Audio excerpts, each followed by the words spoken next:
everybody, Mike Pfeiffer with Pfeiffer Hobby Supply.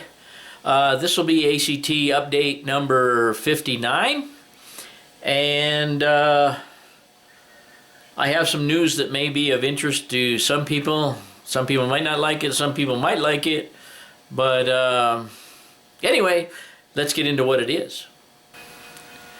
Well, gang, this might come as a disappointment to some of you, maybe not to others. I'm sure that Gavin may not care for the idea too much, but I have just decided that it's my railroad and I want to model what I like to model. After diving in and doing some modern equipment and stuff, I'm having a few problems running modern equipment that I didn't run into when I was running the older equipment, and I thought it would be much easier to run the newer stuff and less headaches and stuff, but that has turned out not to be the case in most cases. One of the problems is my helix is relatively small radiuses. It's the 11 and the 12-inch radius super elevated track, and the first mistake I made, I believe, when I built it was using the super elevated track, simply because you're already using a tight radius. I'm trying to run long trains around it, not long trains, but longer equipment around it, and the super elevation just tends to exaggerate any problems I have with cars coming uncoupled, cars coming off, things like that. I don't have a lot of trouble under there, but I don't like any trouble under there. I hate getting down on my knees and getting in there. So that's one of the problems I've had. The transition into what I've had is a lot of the 3-axle trucks, and I know it's not a problem with the locomotive and so forth, but it's the transition from flat to super elevated. I seem to get some truck changes there, truck angle changes there, that seem to lead to a couple of my locomotives and so forth jumping the track there, cars jumping the track there. And I realized that if by tinkering with my hundreds of cars that I have, I could probably get all the cars to work through that. But it just gets a little frustrating after a while for me to go under there and have to deal with that kind of stuff. So I also like modeling the structures and stuff from the 50s and 60s and the smaller structures. I built these couple big structures recently, the flood loader that you see behind me and the power substation. I don't know. I will probably get rid of the flood loader and put something else over there, be it a coal tipple or something like that, and still use it in that manner and bring it around here.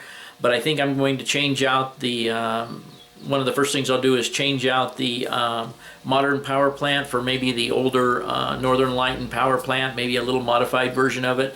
Still use the external things like the power substation and the cooling towers with even the old building, but scale down the size of the building a little bit. I really don't know. I don't have a plan. All I know in my heart is that I want to go backwards in era. So that's where I'm headed with it, and we'll have to see what I decide to do. I don't have any firm plans right now, but I really want to get back to an earlier time in here, I guess is what I'm saying. I just enjoy the older equipment, the look of longer trains with the 40-foot and 50-foot cars versus the 50, 60, 70, 80-foot cars now. And I have such a hard time running them here. The trains, you put a couple locomotives on there, the trains look so short and small and stubby that I don't think it just looks good. Anyway, I'm not getting rid of any of my equipment, so I don't need anybody to start asking me that. Anything that I don't use, or anything modern, I will probably put in the box and be taking out to the club and running at the club out there, because we have a lot of space out there. I can run big trains out there. I will probably reserve this for the older equipment in here. Anything that I don't use in that manner, I will put some locomotives up in my display cases up here, probably to be run on and off and taken out to the fairgrounds when I want. and anything not in use in the early stuff that's up, that, you know, keep it up there.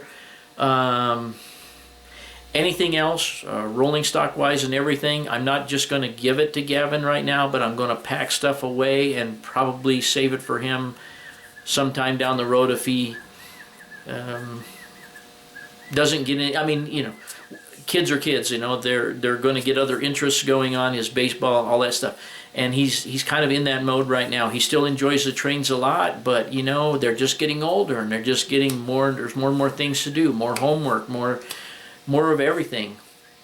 I'm not going to let it fade away from him, and I'm sure he doesn't want that, but I've decided that I need to run this layout for myself and do the era that I like to model.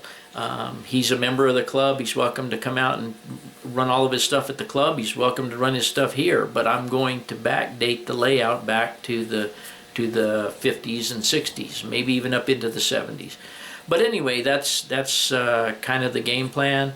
As far as anything else going on here and any other information I have, I'll go around maybe and point out some ideas and things I want to do, and then we'll just do a little bit of videotaping with the trains I have out there now, and hopefully you guys enjoy the video. I'm rambling, but I'm not going to try and ramble anymore. So with that said, let's get on to something you might like besides my mug.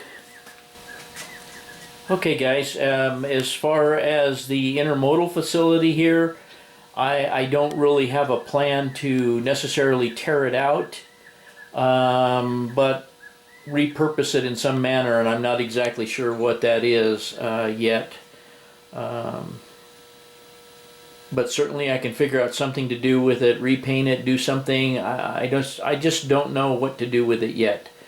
If need be, I guess it could be torn out. I hate to take all that work and tear it out of there, but I could put an industry of some type in there, maybe a cement plant or something. I just don't know what I'm going to do yet, but I am going to backdate. So, but the intermodal facility is obviously something that won't fit into that time period. As far as the auto parts place here, I think it can fall into just about any time period. It would be a relatively modern building for the era, but I think it'll work. Some of the buildings down there I don't have mounted down yet. Well, let's go down there and take a look. Okay, I have this new Schmelly Meats that I was going to put out here, but certainly that building could be converted into something besides Schmelly Meats. What I'd like to do is take the Schmelly Packing Company back there and move it out here so that it can be served by the rail. Maybe make this into some other type of industry and possibly move it over to this track. I just don't have a plan, but I do have a lot of things whirling around in my head that could be done. So those are tentative ideas. Okay, one thing that's not going to change is the plan for the engine facility. The engine facility will still be here. I don't know whether I'll change the building, change the structure here. Probably not, even if it doesn't tend to fit into that era. I think I'm going to leave it here just because I like the shape and size of the area, and I think I can put some industry in here as well. Especially back on this track back here, along with the fuel tank that I'm doing. The fuel tank could now sit on the left-hand side of that siding, and I could put an actual industry on the right-hand side, even if it was a small industry.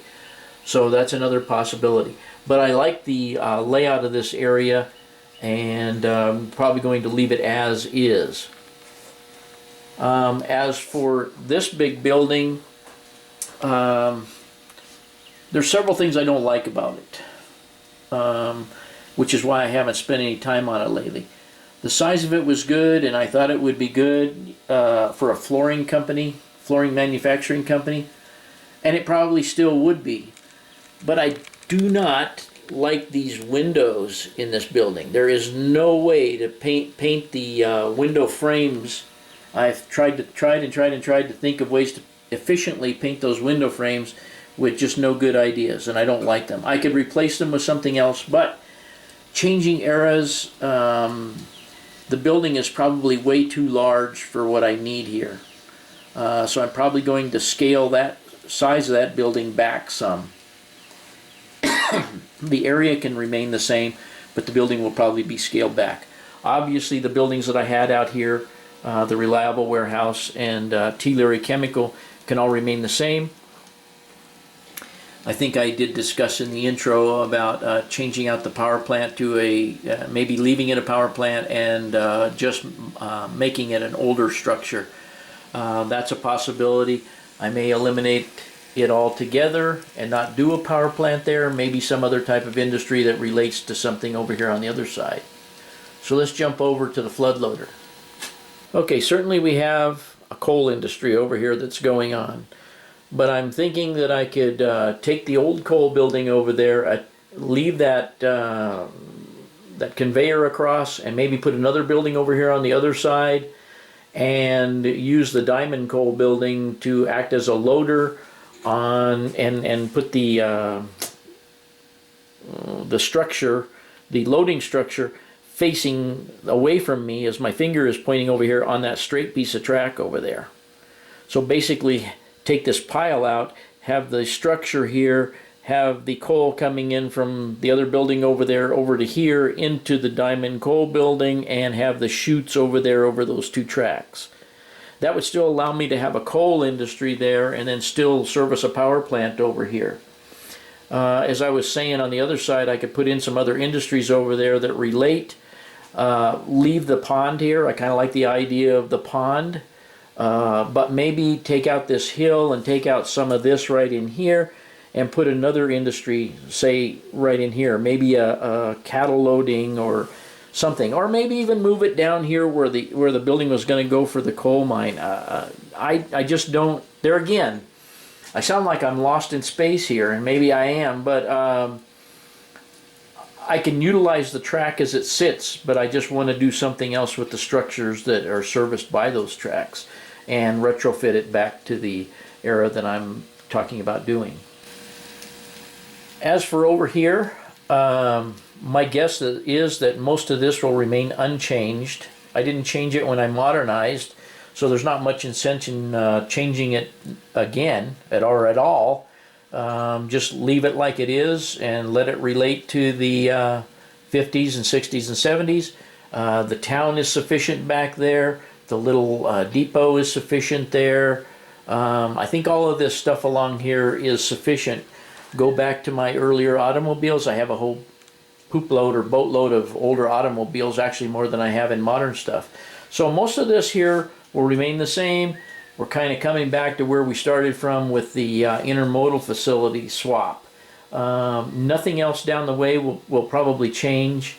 The car shop way down there will still stay there.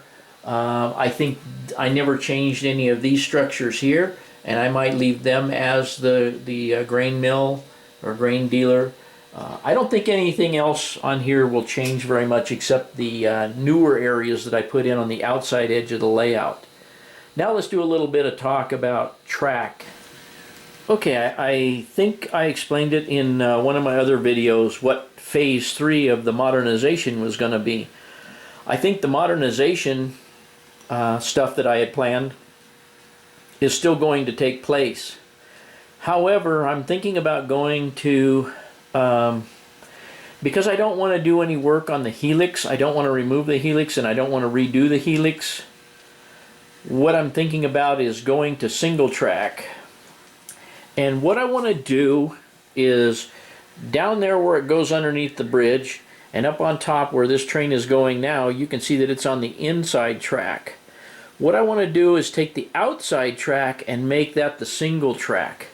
In other words, this radius back here, the outside radius would be the radius of that curve. It's all double track, but I intend on taking a roto tool and slicing out the middle of that and then just ballasting and removing the inner track, narrowing the bridge here, making this a single bridge, and the track would come across from the outside radius over there to the outside radius here, or the track that it's on now, and that angle across there would be the angle of the single track bridge, okay?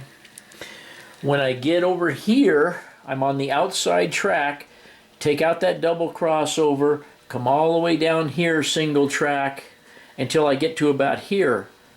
Then put a 2 turnouts, and I'm going to cut back number 6s, like I have explained in one of my videos, to make a single crossover. Or, I'm sorry, I won't need a single crossover. I will just need a number 6 turnout. But anyway, put a number 6 turnout in there. Then the outer track would be the main line, and this inner track at this point right here would become a siding. Come down here, I would have a siding on the outside, and I would have a siding on the inside. I don't intend on taking that outer track out.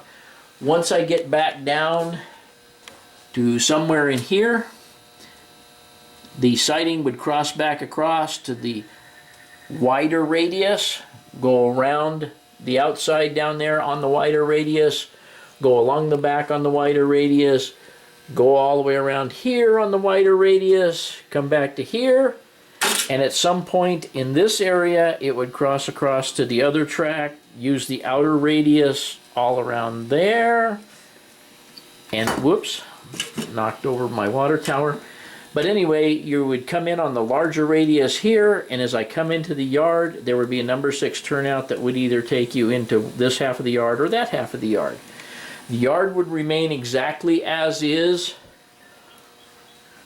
all the way down here. And at this point where I started, somewhere in here would be a number 6 turnout that would take you to the outside track again, or the larger radius, if you would. Around here, larger radius around there, which goes around the outside of the helix. It would be the outside track here. Take this track out, put in, and I believe what I'd do is put a service road in here. Anyways, come through this, and obviously that would take me around down through the bottom, which I don't really care about, radius too much, until I come underneath and come into the, let me try and get under here. I would want to be on the outside track of the 2 tracks on this level here that go into the helix. I would want to be on the wider radius going around the helix, either going up or going down. I just want to be able to use the wider radius of the 2 radii on the helix. I could take the helix down and put in some flat track on there, but I don't think I want to do that.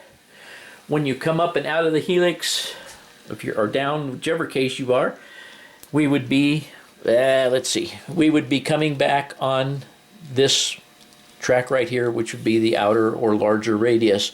And then, as I had suggested before, single track beads across, and there you go.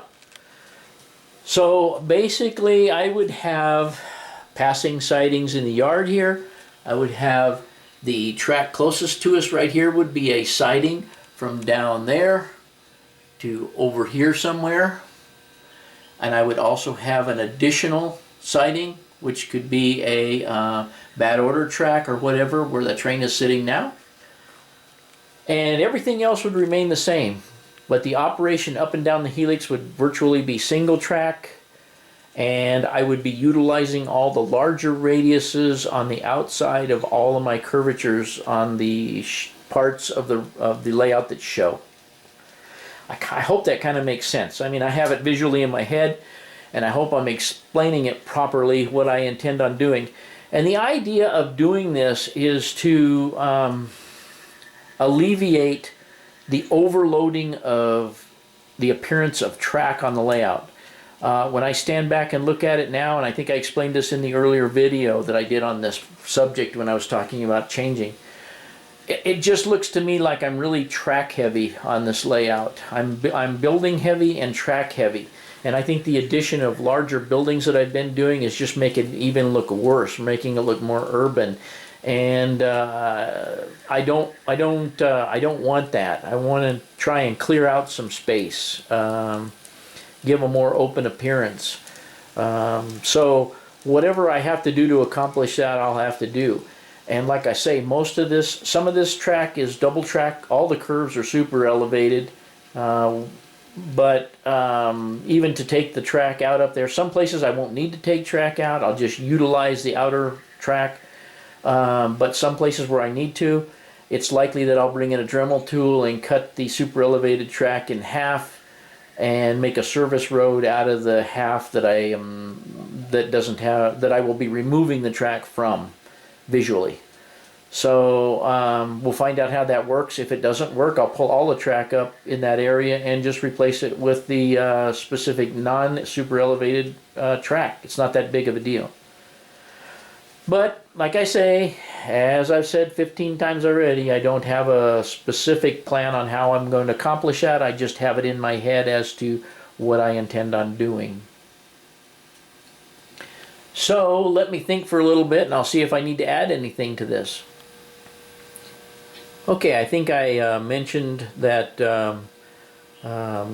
Gavin would likely inherit some of this equipment and that I'm not selling any of it off. I'm just going to pack some of it away, utilize some of it at the fairgrounds. However, I can't do much of that with the structures. If I decide to remove this large auto parts building, which is totally up in the air, I think it'll work, but I don't know if I like it out here on the edge.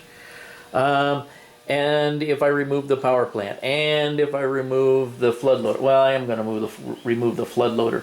But any of the larger structures that I remove from here will also likely be put in a tub, packed away in a tub, and if nothing else, put up in the crawl space. And Gavin can use them whenever he does get a chance to build a layout at his house. He wants to. He has a board already. I think we've gone through that in some of the other videos already.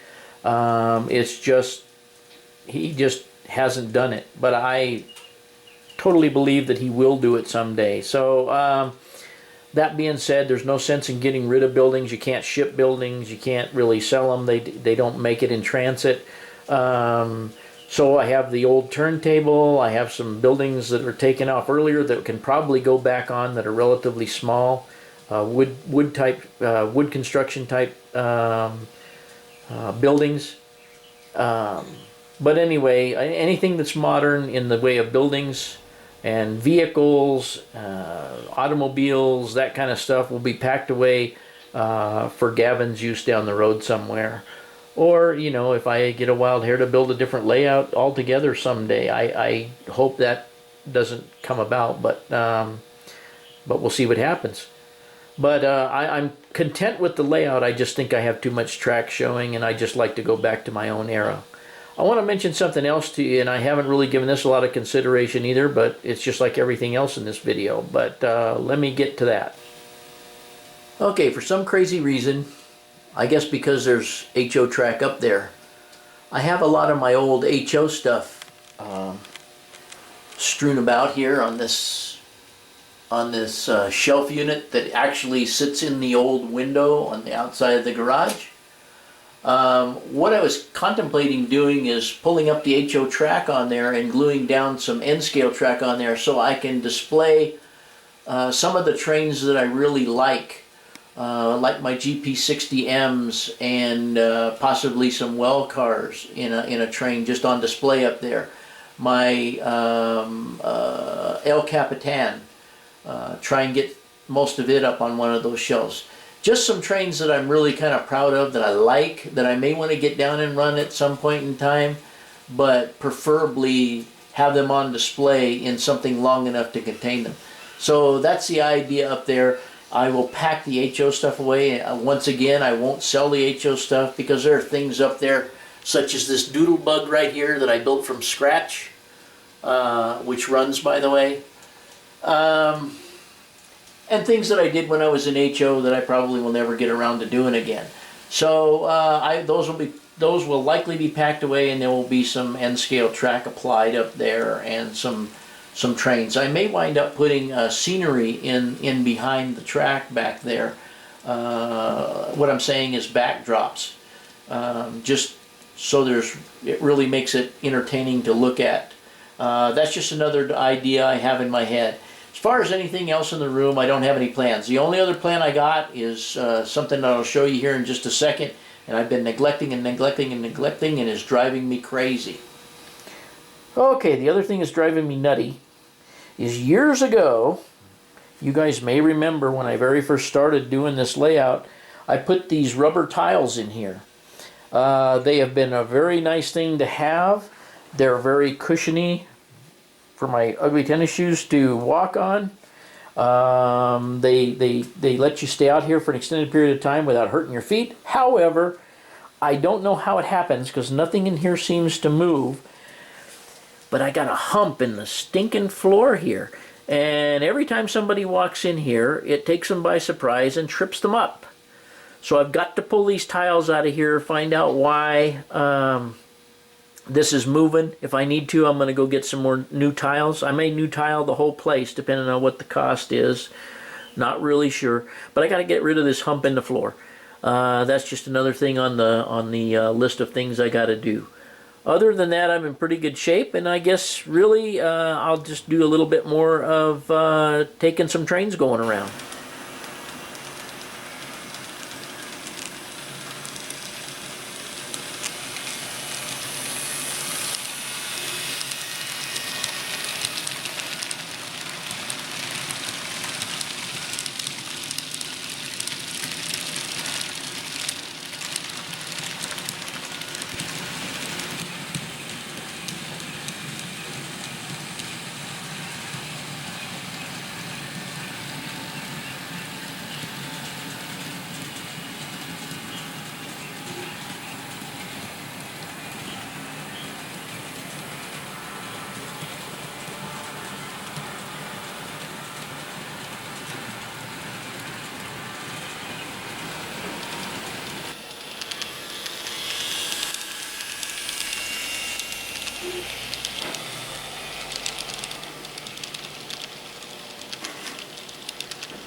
Well guys, I hope you enjoyed the video today. Update, of course I'll update you as I decide exactly what I'm doing here. And as usual, thanks for watching.